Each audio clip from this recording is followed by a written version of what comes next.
急，风向。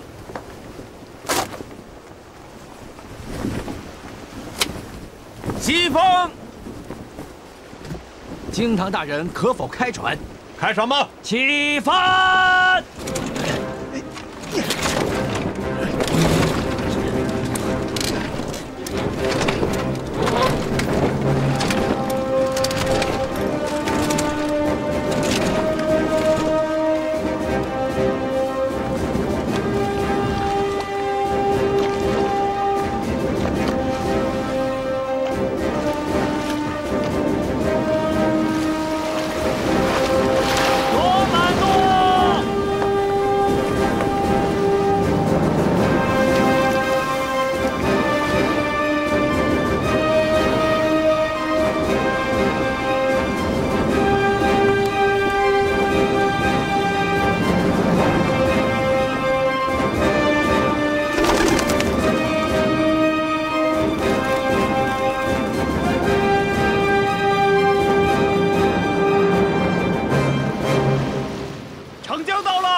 那只鸽子好美呀！我记得齐姐姐在云翠庵里面养了很多。亏你还记着这个，这一只就很眼熟。鸽子看上去都差不多。不一样的，鸽子如人，表面一个样，气质却是大不相同。齐姐姐驯养的鸽子，总能看出优雅的。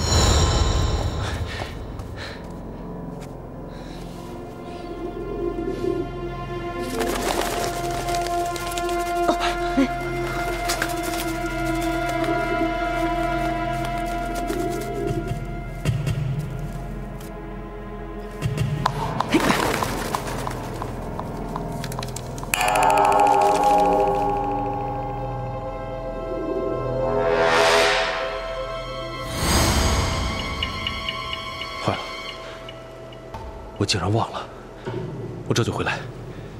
哎，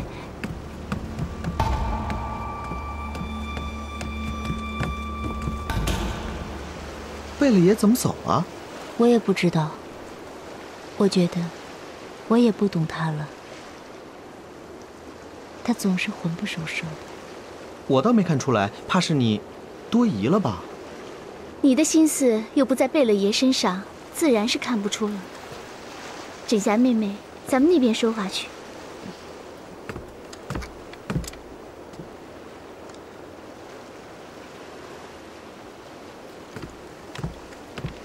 侯掌门，何事？在下恐怕那只信鸽是王爷亲自放飞给胡掌门送信的。你是什么人？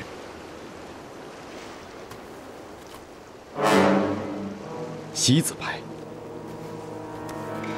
王爷让我向胡掌门传令。 随时监视小爷的一举一动。王爷说，若是发现小爷有什么异常的举动，要立即向王爷禀报。王爷是否说过，小爷会有何异常举动？这个在下恐怕还不便说。事关小爷的生死安危，小爷是一定要知道的。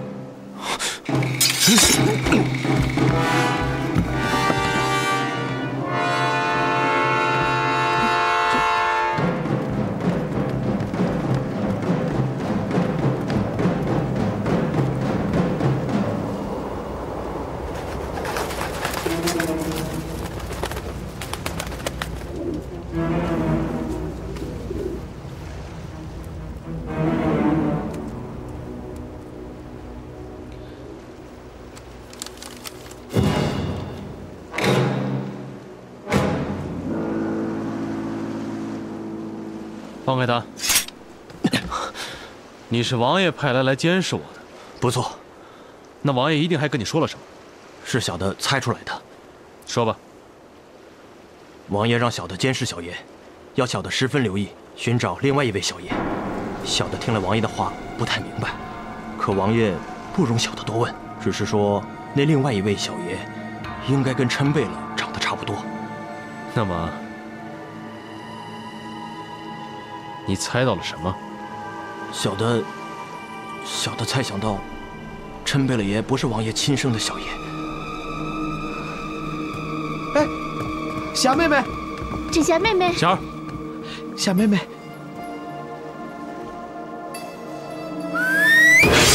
贝勒爷，芷霞妹妹，不要过去！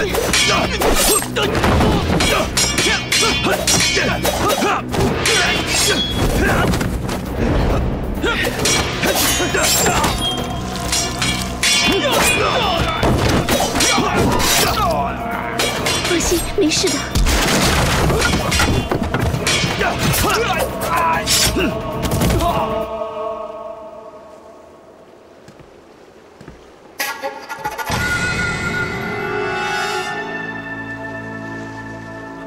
贝勒爷，哎，芷霞妹妹，妹妹，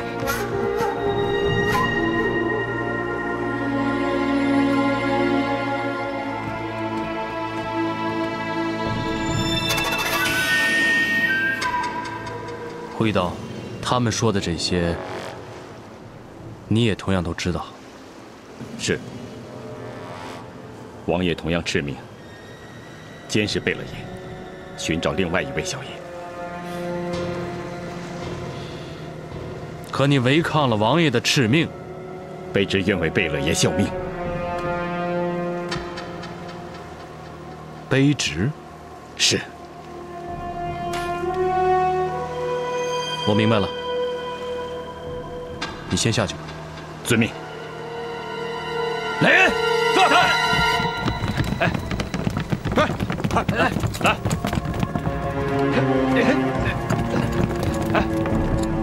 这个啊。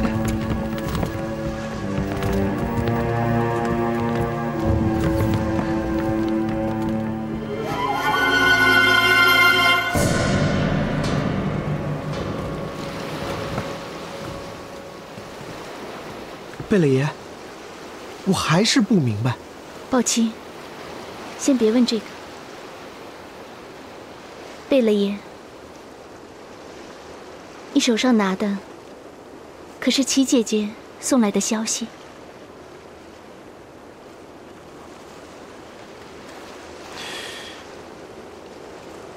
他告诉我，赵石飞的官船已经起航，奉旨查抄赵家的金陵老宅，同行的还有莲二奶奶。因为金陵老宅的地产和财产，莲二奶奶是最知根知底的。就这些？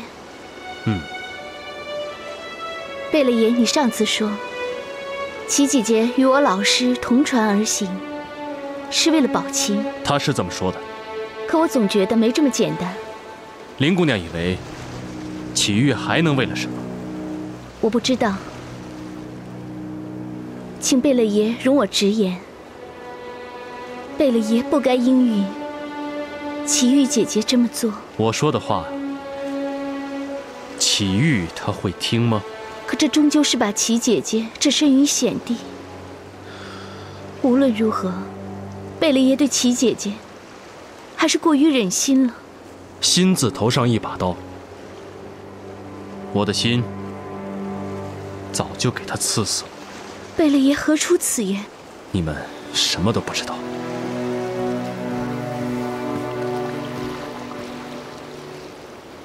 我得罪贝勒爷了吗？我早就看出来了，贝勒爷的心事很重，很重。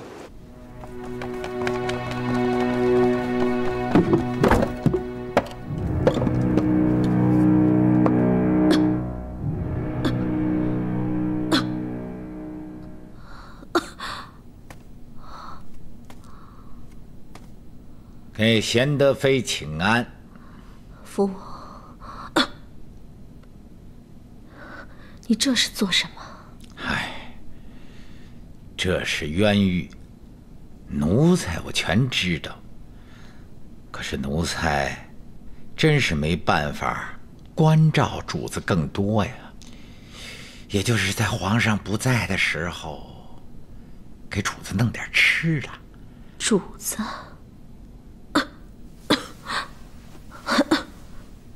扶我，我可不是你的主子。还请主子让奴才个面子，容奴才慢慢的向主子禀明。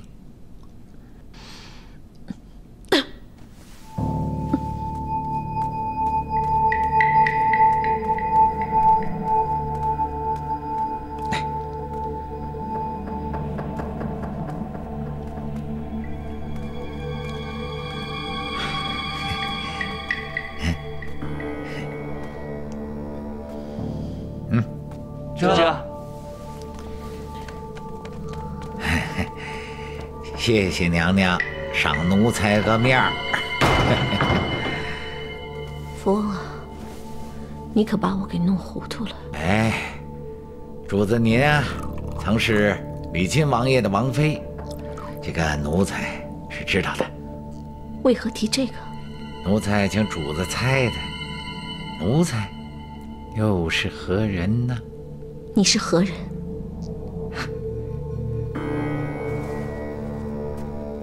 奴才也曾是李亲王爷的人。你啊，奴才也跟你一样，是李亲王爷安排在皇上身边的人。为了走好这一步，我当年都死着好几了，还是给净了身呢。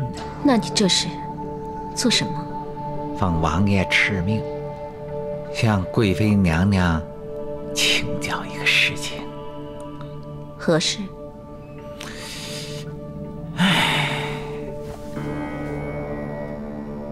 当年先皇还活着的时候，李亲王府被先皇给查抄了，把王爷给关进了宫中。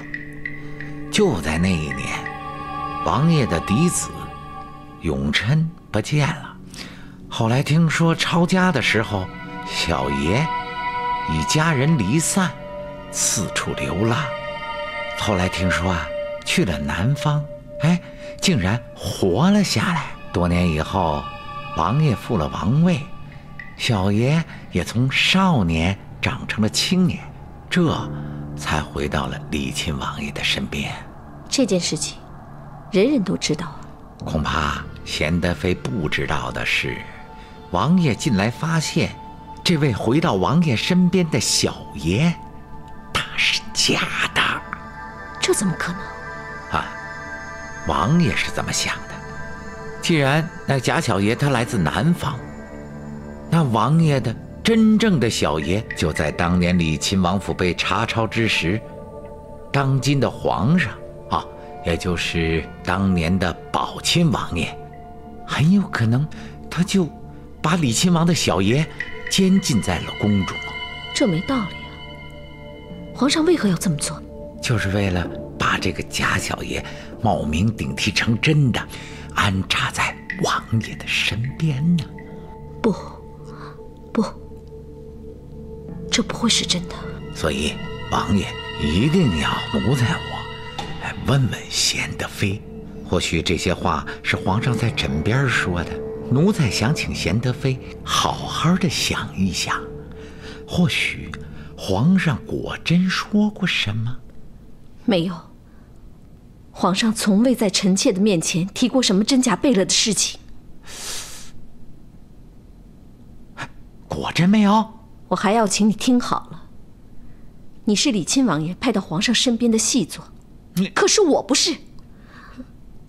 我虽曾有过王妃的名义，可我从来不曾做过王爷真正的王妃。我是皇上的妃子，活着死了都是。皇上驾到！皇上，恭迎皇上！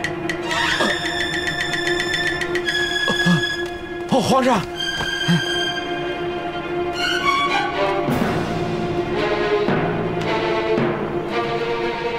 臣妾给皇上请安。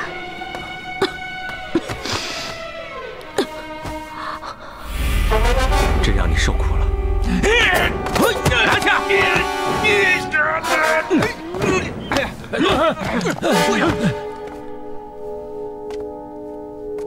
来福，你藏得够深的。海望在，带下去，严加审问。务必将其同党一网打尽。来人，带下去。是，皇上。皇上，走。皇上。爱妃，爱妃，传御医。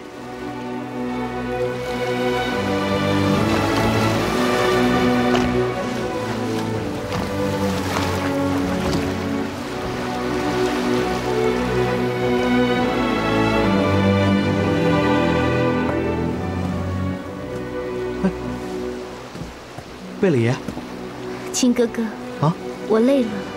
累了？你送我回舱。贝勒爷，枕霞妹妹，我们这就先回去了。啊，走。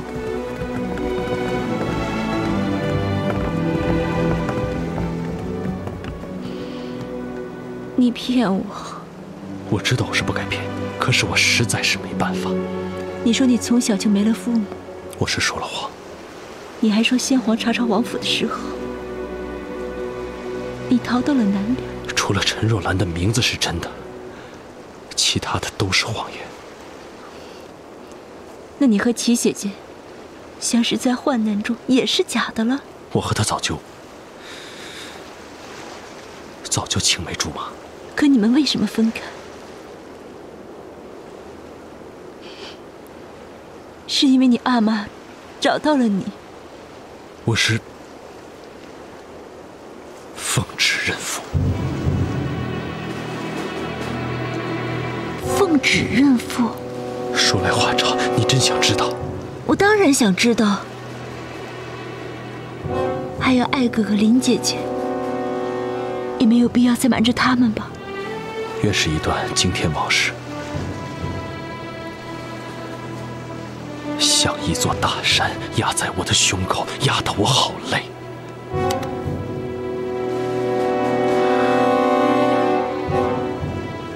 我也该歇一歇了。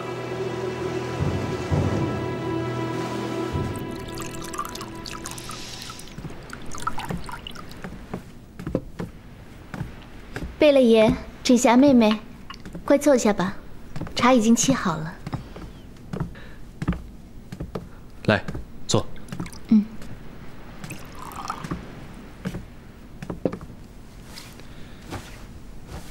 贝勒爷，请。来，这次护着秦二爷和林姑娘扶柩南下，我原是这么打算的：抢先一步到达赵家的金陵老宅，请秦二爷和林姑娘一家人一起紧速变卖金陵老宅的地产和财产。然后呢，我和霞儿将护送你们，暂时到我在海宁的老家避难。海宁？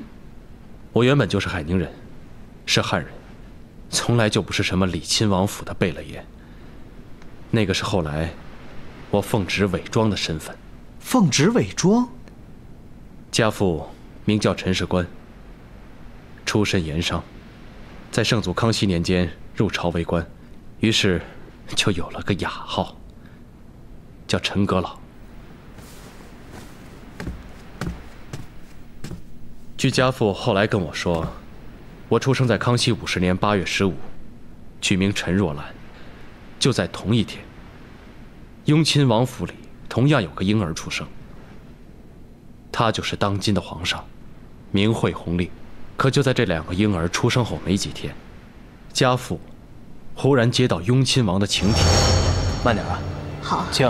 可一进王府，家父就发现气氛异常。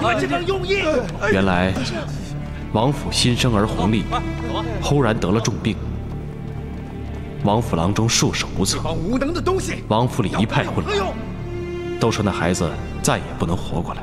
家父家母被引到雍亲王的暖阁中，雍亲王爷忽然给家父家母下跪，家父家母全都吓坏了。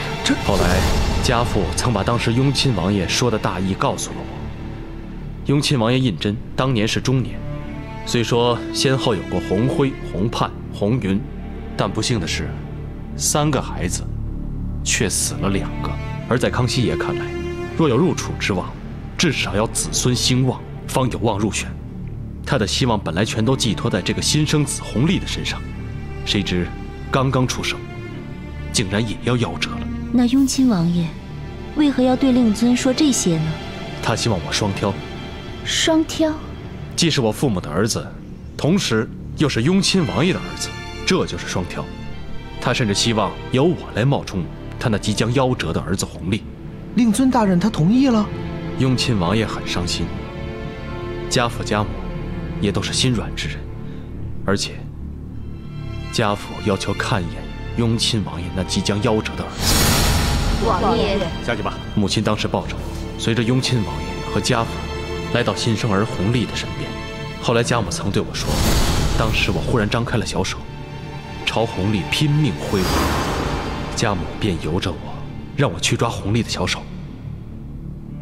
所有人先都是吓了一跳，快，然后便是狂喜。这儿，快！郎中们来到时，发现根本已经用不着他们了。雍亲王爷高兴的佛道并举，又是占卜，又是伏击。占卜和伏击的结果都是，王爷请。弘历所以能起死回生，是因为遇到了能给他的一生带来福分的贵人。这个贵人就是我，还有我的一家。雍亲王爷一定要与家父结为异姓兄弟，并一定要我与弘历同样结为兄弟。从此，让我一家住在雍亲王府，家母从此也成了弘历的奶娘。我不仅是当今皇帝的拜把子兄弟，而且是他的伴读。可以说，我跟当今皇帝比亲兄弟还要亲。就是因为我跟当今皇上有着这一层极为特殊的亲情关系，我的人生发生了很大变化。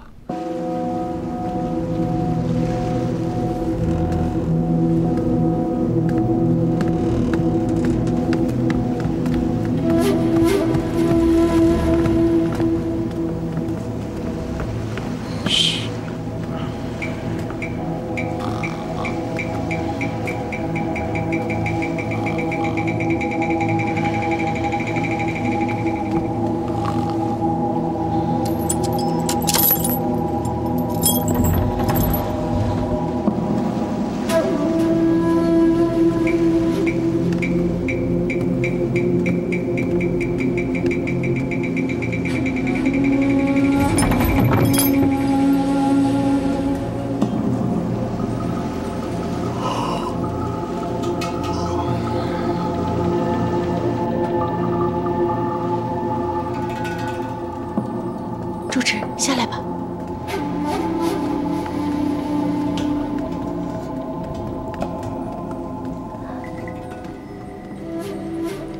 看看他。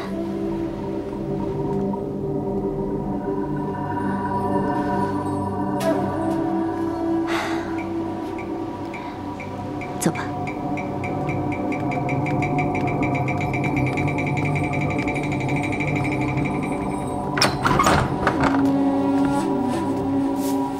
谁？嘘，是我。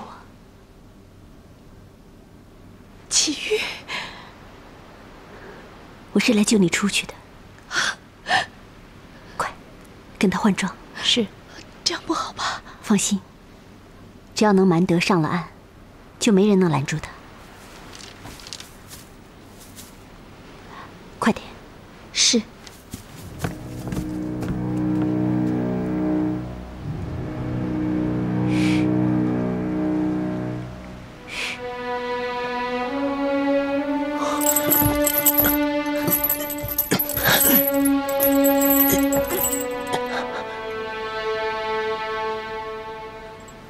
救我！救我！救我！你知道我是冤枉的。是，我知道。住持，换好了。你带着莲儿奶奶先出去吧。是。莲儿奶奶，请跟我来。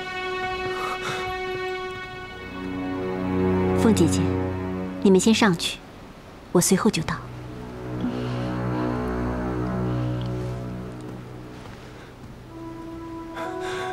你不救我的话，我全说出去。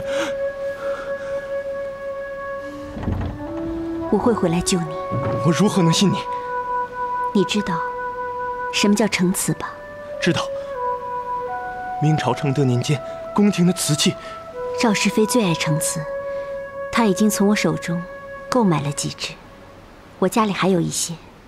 上岸之后，我会再取一些成瓷来，用来买你自由。你如何让我信你？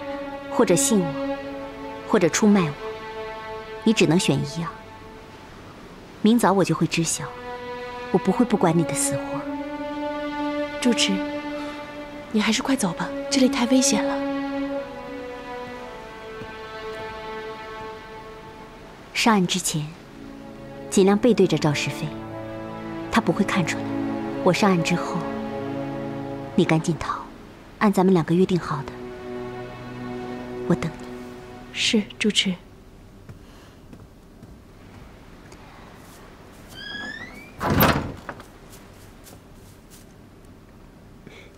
快走吧，你放心吧。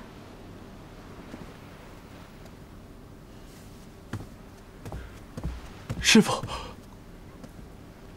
我信你了。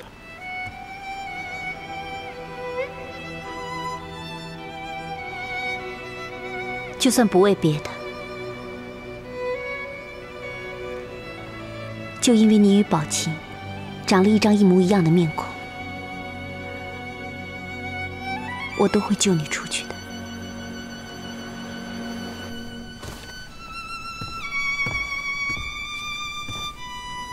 妹子，多谢你了，妹子。凤姐姐吃苦了，赶紧坐下歇着，听我跟你说。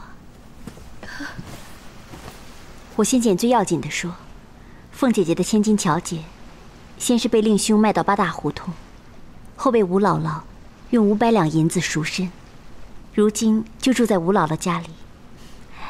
你可以放心了。乔儿，我的乔儿。我的乔儿，苍天有眼呐！启玉妹子的大恩大德，我无以为报啊！救她的是吴姥姥，日后凤姐该跟吴姥姥说谢才是啊。吴姥姥是我的大恩人，这个我知道。可是她断然不会有500两。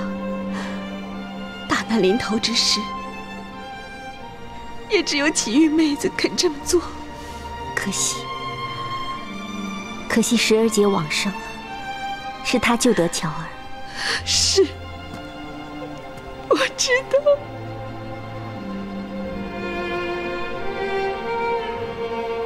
即将登岸，你赶紧脱身为盼。兰。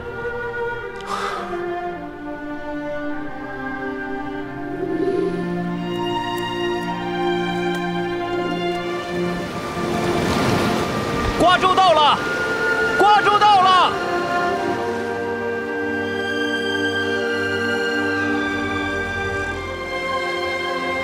来，小心。你看，瓜州到了。这就到了呀。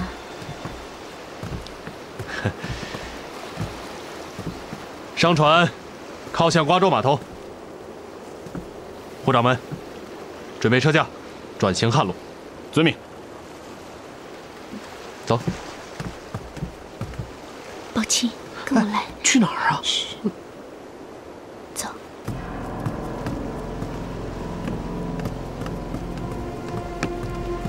宝琴，快来。妹妹，你要干什么呀？我就是想看看。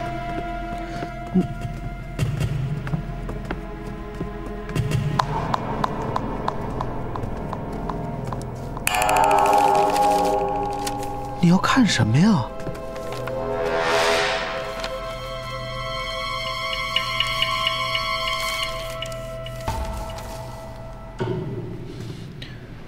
真让我猜着了，果然不止这些。什么这些那些的？贝勒爷把齐姐姐的话贪污了一半。贪污了一半？赵赵石飞抓住了甄宝琴，认定就是秦二爷，正被锁链缠身，带往赵家金陵老宅，名为执法施为诱饵。天哪，天哪！这你说，把甄宝琴当诱饵，不知是何意？妹妹，甄宝琴正为我受罪呢，被锁链缠身呢。我老实认定，甄宝琴就是你。要拿她做诱饵，要引诱的恐怕就是我吧。妹妹，这可怎么办呀？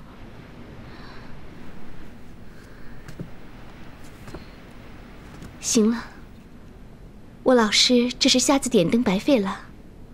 秦哥哥，你不是在这儿呢吗？我如何会跟他一起上当啊？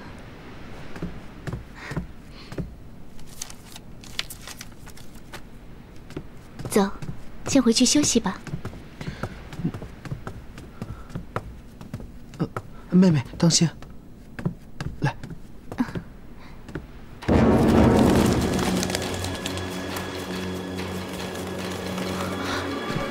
住持。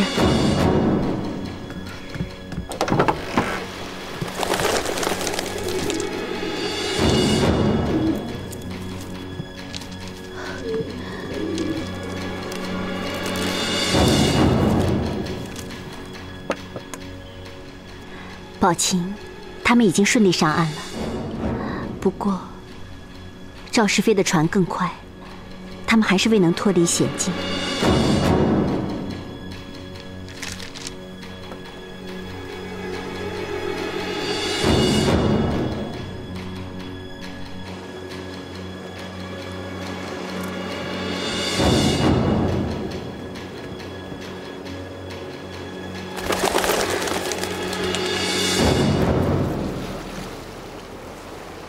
明日就到瓜州了，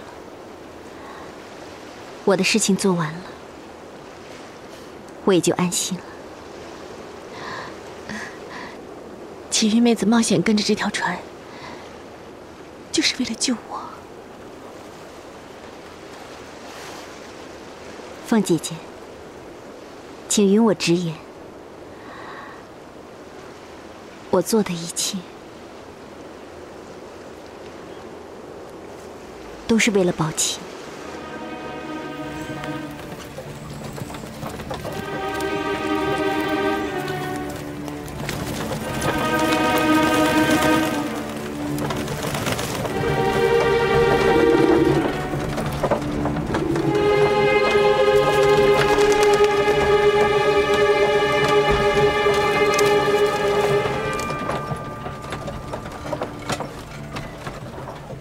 其余说，根据信鸽往返的时辰判断，赵石飞在我们后面，不会超过半日，最多1日的路程，所以，我们还是要抓紧时间。钱二爷，到了你家的金陵老宅，这一面呢，妥帖安葬灵柩，一面就是要请伯母赶紧收拾东西，速速离开。我原是不该离开的。宝清明白贝勒爷所言，他只是有些心不在焉。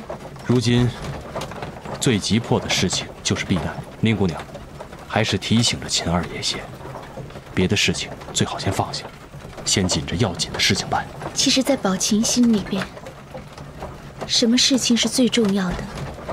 他总有他自己的想法。太哥哥昨儿还好好的，难道又演着了？是演着了。不过不是做梦，贝勒爷，今日齐姐姐这上面的话，贝勒爷没落下什么吧？林姑娘可以自己看，请贝勒爷原谅。霞妹妹知道我是个好奇的。今日齐姐姐飞鸽传书，那上面的话，贝勒爷读给我们听，确实没落下什么。可昨日便不同，贝勒爷把齐姐姐传来的讯息贪污了一大半。贪污？林姑娘，你是知道的，我这么做也完全是为了秦二爷好。我知道，贝勒爷几乎像我一样，也是懂得宝琴的心的。我也曾想过，不该这么好奇，偏要把贝勒爷贪污下的讯息弄个明白。结果让宝琴也看到了，让他又成了这个样子。到底是怎么回事啊？你到底贪污了什么？怎么我爱哥哥又变成这个样子了？哎，好。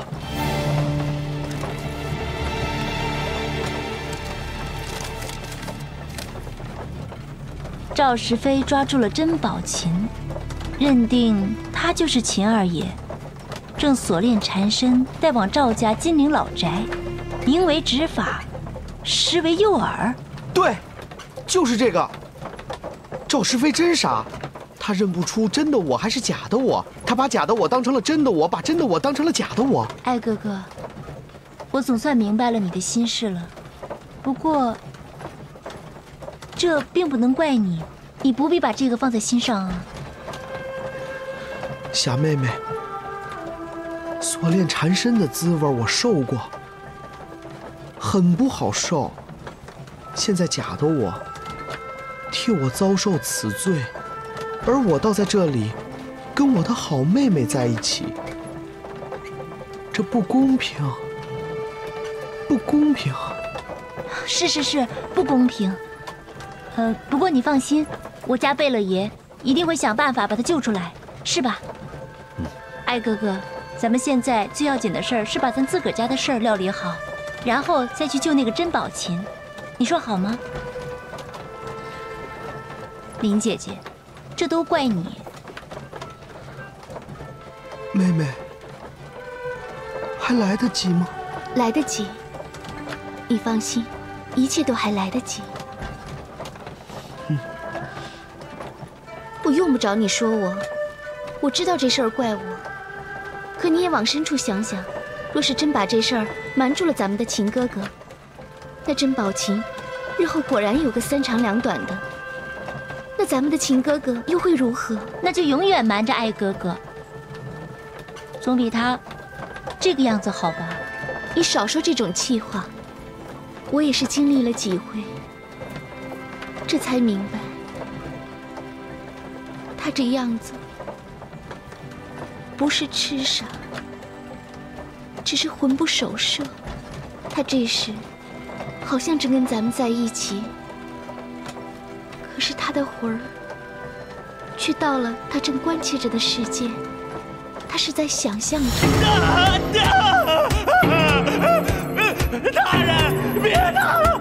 我不是赵宝琴，我是甄宝琴啊！